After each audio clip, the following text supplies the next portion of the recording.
In every embankment construction or you can play profile making make की component होता है slope. आपका embankment, अगर आप रोड के लिए एम्बैकमेंट या प्रोफाइल बना रहे हो, या हमारा रेलवे का जो बेड होता है फॉर्मेशन बेड है, या फिर एम्बैकमेंट कहते हैं या प्रोफाइल कह लेते हैं, तो उसमें जो स्लोप प्रोवाइड करते हैं they have certain ratio 1:2, 1:3, 1:1.5 slope provide किया जाता है। तो वो स्लोप का प्रोटेक्शन करना भी बहुत ज़्यादा ज़रूरी है। स्लोप तो देते हैं फॉर बेड के स्टेबिलिटी के लिए हमें स्लोप प्रोवाइड करना होता है, बट फर्दर जब स्लोप कंप्लीट हो गया, बेड कंप्लीट हो जाता है, तो स्लोप प्रोटेक्शन करना उतना ही ज़्यादा ज़रूरी हो जाता है। Without proper compaction, without proper protection आपके स्लोप में इरोजन आता है, जिससे बेड की स्टेबिलिटी भी ख़राब हो जाती है और स्लोप का स्टेबिलिटी तो वैसे भी ख़राब हो जाता है। तो इस वीडियो में इसी टॉपिक पे बात करने वाले हैं कि स्लोप प्रोटेक्शन किस तरीके से करते हैं, क्योंकि एक टर्म यूज़ होता है जब स्लोप प्रोटेक्शन की बात आती है, तो आता है स्लोप टर्फिंग, ग्रास टर्फिंग। ठीक है, तो ये आखिर होता क्या है, टर्फिंग क्या होता है, तो सारी चीज़ें डिटेल में समझने वाले हैं। लाइफ साइड से दिखाऊंगा कि कैसे करते हैं। So hey guys, welcome back to YouTube channel से भी टेक्निकल। और गाइस, अगर आप हमारे चैनल पे नए हो तो प्लीज़ चैनल को सब्सक्राइब करो, बेल आइकन का जरूर से प्रेस करो, इससे आपको हमारे लेटेस्ट अपडेट हमेशा से पहले मिलते रहेंगे। तो सबसे पहले तो बेसिकली क्या होता है ना, स्लोप फॉर्मेशन किया जाता है। ठीक है, तो रेलवे में जो हमारा फॉर्मेशन बेड होता है ना, एम्बैकमेंट होता है, उसमें जो स्लोप प्रोवाइड करते हैं वो जनरली 1:1.5, 1:1.2, आइदर 1:1.3 के रेशियो के हिसाब से रहता है। ठीक है, सबसे पहले मैं स्लोप थोड़ा समझा देता हूँ। ये 1:2, 1:1.5 या 1:3 है क्या। ठीक है, 1 ऑलवेज स्टैंड फॉर वर्टिकल, और उसके बाद जो इस 2 में रहेगा वो स्टैंड करता है आपके हॉरिजॉन्टल के लिए। ठीक है, आपका स्लोप कैसे बनता है, एक वर्टिकल, एक हॉरिजॉन्टल और फिर परपेंडिकुलर में इसको ज्वाइन कर देते हो, आपका स्लोप हो गया, स्लोप लेंथ हो जाता है ना। तो सपोज कि हमारा 1 मीटर आप वर्टिकल ऊपर जा रहे हो, तो हॉरिजॉन्टल आपको कितना जाना, अगर 1:2 का स्लोप है ना, तो हॉरिजॉन्टल आपको दुगना जाना। ठीक है, तो अगर एक मान लो सपोज कि आपको 2 मीटर हाइट है, तो आपको हॉरिजॉन्टल में कितना चले जाना, 4 मीटर। अगर मान लो कि आपका 3 मीटर है, तो आपको चले जाना 6 मीटर। 1:3 का रहता है। ठीक है, तो 1 मीटर, फिर अगेन जो 1 स्टैंड करेगा वो वर्टिकल के लिए। ठीक है, और 3 स्टैंड करेगा हॉरिजॉन्टल के लिए। ठीक है, तो 1 मीटर अगर ऊपर जा रहे हो तो हॉरिजॉन्टल कितना जाना होगा, 3 मीटर जाना पड़ेगा। ठीक है, जब इस हिसाब से हमारा स्लोप बनता है तो वो हो जाता है 1:3 का स्लोप। अगर 1:2 के हिसाब से, दुगने के हिसाब से करते हैं तो 1:2 का स्लोप, देन 1:1.15 का स्लोप। ठीक है, तो 1 ऑलवेज स्टैंड फॉर वर्टिकल, और एच जो दूसरा होता है 1:2, 1:3, 1:1.5 वो स्टैंड करता है आपके हॉरिजॉन्टल के लिए। ठीक है, यहाँ पे जो स्लोप बन रहा है दोस्तों वो 1:2 के लिए स्लोप बन रहा है। ठीक है, हमारी जो एम्बैकमेंट की जो हाइट है ना वो 6 मीटर है। हाइट कितनी है, 6 मीटर है, तो हॉरिजॉन्टल लेंथ कितना हो जाएगा दोस्तों, कमेंट करके बताओ। हॉरिजॉन्टल लेंथ हो जाएगा, दुगना है, 1:2 का स्लोप है, तो हॉरिजॉन्टल लेंथ हो जाएगा 6 × 2 यानी कि 12 मीटर। हॉरिजॉन्टल लेंथ कितना है, 12 मीटर है। ठीक है, तो ये तो हो गया आपका स्लोप का। स्लोप बन गया, फॉर्मेशन बेड उसी तरीके से, एम्बैकमेंट उसी तरीके से प्रोवाइड किए, बनाए। एक वीडियो है, मैं आई बटन पर डाल देता हूँ, उसको आप चेक कर सकते हो, तो आपको और क्लियर समझ में आ जाएगा कि एम्बैकमेंट किस तरीके से परफॉर्म करते हैं। बहरहाल, तो आपका स्लोप जब तैयार हो जाता है तो फिर इंपॉर्टेंट पार्ट आता है स्लोप का प्रोटेक्शन करना। और इसके लिए जो टर्म डिफाइन होता है ना, जो तरीका है, जो टर्म है वो है टर्फिंग। टर्फिंग के हेल्प से हम लोग सॉइल को प्रोटेक्ट कर लेते हैं। प्रोटेक्शन किस चीज़ से करना है ये भी समझना बहुत ज़रूरी है। ठीक है, तो सॉइल में क्या होगा ना कि अगर आप टर्फिंग, मतलब एक बेसिकली मैं और डिटेल में बताऊंगा, समझ लो कि आप उस ऊपर ग्रास लगा देते हो। हमने एफॉरेस्टेशन पढ़ा है ना, बहुत बचपन में पढ़ा था। ठीक है, कि ट्री के रूट्स क्या करते हैं ना, जो नीचे की जो मिट्टी है ना उसको पकड़ के रखते हैं। तो कभी फ्लड वगैरह या बारिश का पानी आता है तो मिट्टी को धोकर वॉश आउट करके, ड्रेन आउट करके अपने साथ नहीं लेके जाता है। ठीक है, एफॉरेस्टेशन में हमने यही पढ़ा है। सेम लॉजिक टर्फिंग में भी होता है, वहाँ पे ग्रास लगा देते हैं, और स्लोप पे जब ग्रास लगा रहता है ना, ये सोप की जो मिट्टी है ना वो उसको, अगर बारिश का पानी वहाँ पे आता है तो मिट्टी को बहाकर नहीं लेके जाएगा। ठीक है, जिससे आपका स्लोप और आपका बेड स्टेबलाइज कंडीशन में लंबे टाइम तक रहने वाला है। ठीक है, तो टफिंग करने में ना बहुत सारे प्रोसेस, बहुत सारे स्टेप्स इन्वॉल्व होते हैं। वन बाय वन सारे स्टेप्स को देखते हैं। ठीक है, तो एक स्टेप को मैं स्किप कर रहा हूँ, वो है आपका फॉर्मेशन बेड तैयार करना, एम्बैकमेंट तैयार करना। आई बटन पे रेलवे कंस्ट्रक्शन की प्लेलिस्ट है, उसमें आपके वीडियो देख लो, उससे बहुत सारी वीडियोज़ है कि एम्बैकमेंट प्रोफाइल किस तरीके से बनाया जाता है। जब आपका स्लोप बन के रेडी हो जाता है ना, तो आपको सबसे पहले तो प्रॉपरली आपको अपने स्लोप की ड्रेसिंग करनी है। ठीक है, अभी ड्रेसिंग कैसे करोगे वो मैं आपको दिखाता हूँ। स्लोप रेशियो समझ में आ गया, उससे पहले एक और चीज़ समझना है कि स्लोप गिरने से पहले ये जो सेस है ना उसका डिस्टेंस कितना रखते हैं। ठीक है, तो ट्रैक सेंटर से लिया जाता है 4 मीटर। टीसी प्लस 4 मीटर, ठीक है। 4 मीटर तो स्टैंडर्ड है, बट इट बेटर कि आप अगर 4 मीटर 200 लें, 4 मीटर 300 लें, ठीक है, क्योंकि एग्जैक्ट 4 मीटर के हिसाब से अगर एम्बैकमेंट तैयार होता ना तो मे भी शॉर्टेज हो सकता है, ठीक है। मिनिमम 4 मीटर तो रहना रहना है, तो बेटर है कि 4.2 4.3 ले सकते हैं। और इन कर्व सेक्शन जहाँ पे आपका ट्रैक में जो आपका रेल लाइन है, जो ट्रैक आपने बनाया है वहाँ पे कर्व है, मोड है, वहाँ पे 4.5 रखना होता है, ठीक है, स्टैंडर्ड है। तो सबसे पहले तो आपको चेक करना है, ठीक है, कि सेस मिनिमम 4.4 तो रहना है ना, मैं 4.2 बताता हूँ, ठीक है, मिनिमम 4.2 है कि नहीं। और आपको अपने ट्रैक के अकॉर्डिंग ना हर 10 मीटर पे इस तरीके से मार्किंग कर लेना है, ठीक है। मार्किंग इसलिए ना करना है कि अगर आप मार्किंग नहीं करोगे और आप जब टर्फिंग करोगे ना, तो जो लोग टर्फिंग करते हैं उनको एक स्ट्रेट लाइन नहीं मिलता है। टर्फिंग एक बिल्कुल ही स्ट्रेट लाइन में होना चाहिए और एक प्रॉपर डिस्टेंस में होना चाहिए। ये नहीं कि टीसी से अगर 4 मीटर 200 कहीं ले रहे हैं, कहीं 300 ले रहे हैं, कहीं 100 ले रहे हैं, ऐसा बिल्कुल नहीं, ठीक है। आपको प्रॉपर एक डिस्टेंस मेंटेन करके चलना है। तो डिस्टेंस मेंटेन करने के लिए बेटर क्या है, लाइन डोरी का इस्तेमाल करो। इन एवरी 10 मीटर पर क्या करो, टीसी प्लस 4.2 मैं 4 मीटर 200 स्टैंडर्ड बता दे रहा हूँ, ठीक है। तो हर 10 मीटर पे वहाँ पे कोई सरिया वगैरह लेकर वहाँ पे गाड़ दो और 4 मीटर 200 पे मार्किंग दे दो। और बेटर है कि अगर चूना मार्किंग है तो चूना मार्किंग कर सकते हो, नहीं तो अगर लाइन डोरी है तो आप लाइन डोरी से भी लाइन दे सकते हो, ठीक है। इससे क्या होगा कि सेस बनाने के बाद कहाँ से आपका स्लोप गिरना है उसकी आपको स्ट्रेट एक लाइन मिल जाएगी, ठीक है, जिससे ड्रेसिंग करने में भी आसानी होगा। और जब आप टर्फिंग करोगे तो टर्फिंग का जो बॉर्डर है, मतलब जहाँ से आपका टर्फिंग चालू होगा, तो उनको भी एक स्ट्रेट लाइन मिल जाएगा, एक स्ट्रेट पाथ मिल जाएगा काम करने के लिए, ठीक है।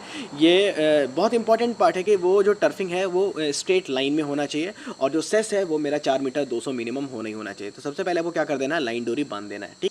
अब सेकेंड स्टेप में आपको ये करना है कि आपको स्लोप करेक्शन करना है, देन स्लोप की ड्रेसिंग करनी है। स्लोप करेक्शन इसलिए करना पड़ता है क्योंकि ये जो एम्बैकमेंट का स्लोप होता है ना, तो जैसे जैसे आप फॉर्मेशन बनाते जाते हो, फॉर्मेशन बनाने का एक फार्मूला था TC plus 4 meter plus H into 2। अगर 2 का स्लोप है मतलब 1:2 है तो एच इंटू 2 होगा, और अगर 1.5 का है तो एच इंटू 1.3 हो जाएगा, 3 का है तो एच इंटू 3 हो जाएगा, ठीक है।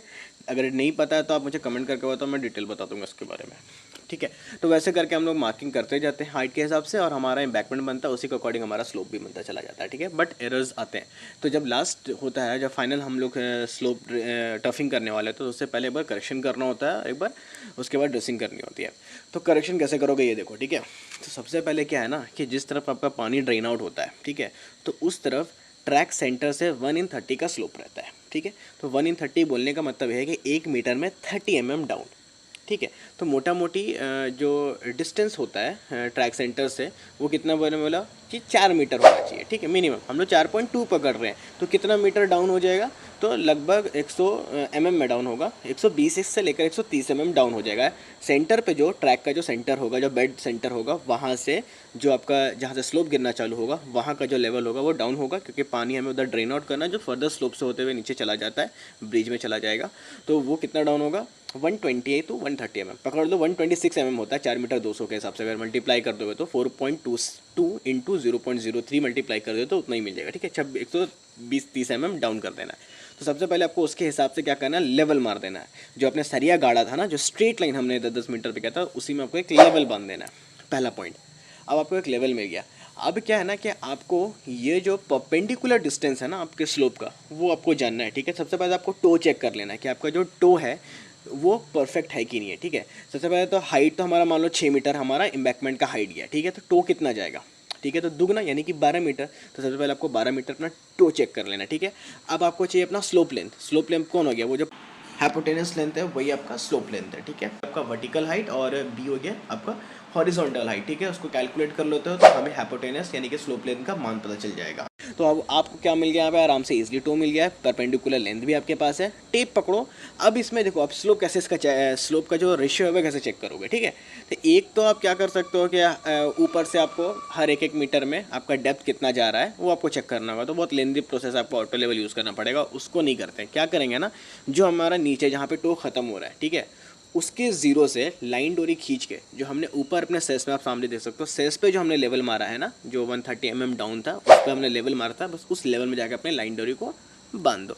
उसके बाद आपको लाइन डोरी थोड़ा सा फ्री कर देना है। जहाँ पे अगर आपका सपोज़ कि कहीं पे आपका जो मिट्टी था स्लोप में वो थोड़ा उठा हुआ था, वहाँ काट दो। जहाँ पे मिट्टी भरना वहाँ भर दो। लाइन डोरी से आपको पूरा क्लियर मालूम चल जाएगा कहाँ पे मिट्टी भरना है, कहाँ पे मिट्टी काटना है। इस तरीके से आपको पूरे स्लोप की ड्रेसिंग कर लेनी है। सेस का भी ड्रेसिंग करना है 1 in 30 के हिसाब से, वहाँ भी लेवल चेक करो, हो सकता है कि वहाँ रेन कट हो गया हो या पहले बारिश हुई हो, टर्फिंग नहीं किया हो तो बारिश होगा तो वहाँ पे भी हो सकता है बेड थोड़ा दब गया हो, तो वहाँ पे भी आपको मिला लेना। और इस तरह से लाइन डोरी की हेल्प से आप अपना स्लोप भी बना सकते हो। तो ये हो गया स्लोप करेक्शन और आपका ये ड्रेसिंग का काम कंप्लीट हो गया। अब बारी आती है स्लोप टर्फिंग की, ठीक है।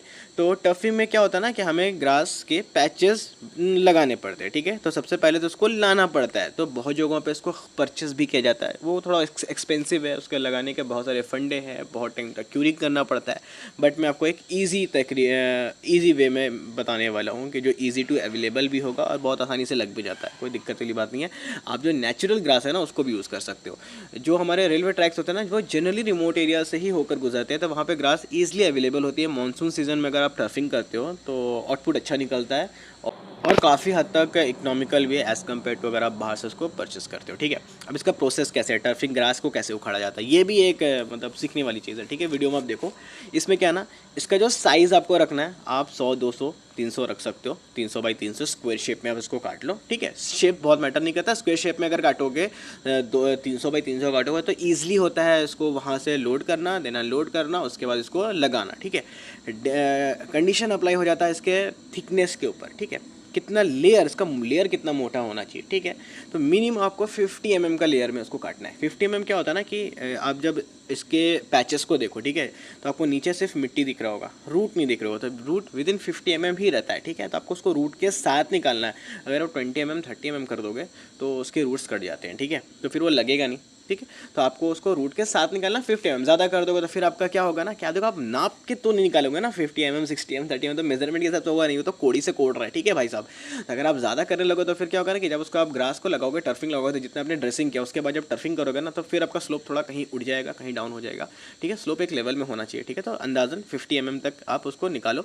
उससे क्या होगा कि आपका ग्रास का रूट भी उसके इंक्लूड होगा, उसको लगाना भी काफ़ी आसान हो जाता है। साइज़ आप 200 से 300 बाई 300 ले सकते हो, ठीक है। अब आ गया भाई फिक्सिंग है भाई। तो फिक्सिंग में कुछ नहीं करना है, नो वाटर क्यूरिंग फ्यूरिंग कुछ नहीं करना है, सिंपल भाई। काटने के बाद ट्रैक्टर में लोड करो, ट्रैक्टर में लोड करके उसको अपने स्टेशन पॉइंट पे ले आओ जहाँ पे आपको इसको लगाना है, ठीक है। रेजा से ये काम कराया जाता है। देखो मैं पूरा बता देता हूँ, ठीक है। रेजा इसको लगाएगी भी, ठीक है। कटिंग का काम आप जो लेबर्स होते हैं उनको दे दो, और इसको जो लगाने का काम होता है, लोड करके अनलोड करने का भी काम होता है, वो रेजा लोग कर लेती है। इफेक्टिव तरीके से आप वीडियो में देख लो कि किस तरीके, क्योंकि स्लोप बहुत सारे हाइट में भी होता है, 6 मीटर 7 मीटर का स्लोप है हाइट पे।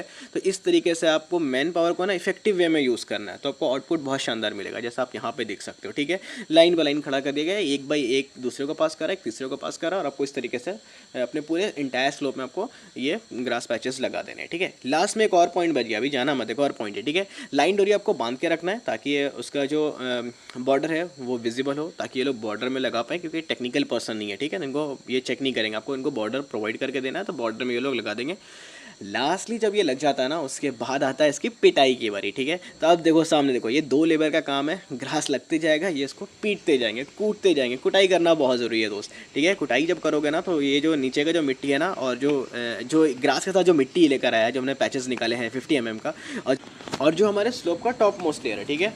तो फर्दर क्या होगा कि जब भी हमारे पैचेस से फिर जो रूट निकलेंगे, क्योंकि हमने उसको कूट दिया है, पीट दिया है, तो नीचे जाके दब जाता है, तो फिर वो रूट निकलता है, तो रूट फिर ऊपर वाले जो सॉइल है ना स्लोप का, उसको भी होल्ड कर लेता है। फ़ायदा क्या होने वाला है कि फिर इरोजन नहीं होगा, बारिश आएगा तब भी वहाँ पर रेन कट नहीं होने वाला है। सपोज करो कि ये नहीं होता, हमने टर्फिंग नहीं करते, ठीक है, तो रेन कट होना ही है। पानी को, बारिश का पानी आएगा तो कहीं ना कहीं तो निकलेगा ना, उसको जहाँ भी जगह मिलेगा वहाँ से निकलेगा, वो मिट्टी को काटना चालू करेगा, जिसे आप रेन कट कहते हो। पहले तो भाई थोड़ा सा होगा, ठीक है, फिर उसके बाद बड़ा, फिर बहुत बड़ा, अगर ज़्यादा बड़ा हो जाता तो आपके ट्रैक के लिए जो उसकी स्टेबिलिटी के लिए वो बहुत डेंजरस हो सकता है, अंजाम बहुत ख़तरनाक, बहुत भयानक हो सकता है दोस्त। इसलिए टर्फिंग करना बहुत ज़रूरी है, और विदाउट टर्फिंग तो आप अपने सेक्शन का CRS भी नहीं कर सकते हो। CRS करने के लिए और भी सारी चीज़ें हैं, वो हो सकता है कि वो बोलेगा अवॉइड कर लें, हाँ ठीक है कर लेना, बट टर्फिंग कंपलसरी होता है इन परफेक्ट स्लोप, जो भी स्लोप प्रोवाइड किया है वैसे करना है, ठीक है। तो ये वीडियो था दोस्तों कि टर्फिंग किस तरीके से करते हैं। तो होप मैंने सारी डिटेल, थोड़ी छोटी डिटेल और बड़ी से बड़ी इंपॉर्टेंट पॉइंट मैंने इस वीडियो पर डिस्कस किया है। स्टिल अगर कुछ रह गया है, कुछ समझ में नहीं आता, मुझे कमेंट करके ज़रूर बताओ। अदरवाइज अगर वीडियो अच्छा लगता है तो प्लीज़ वीडियो को लाइक करो, चैनल को सब्सक्राइब करो और अपने दोस्तों के साथ शेयर करो।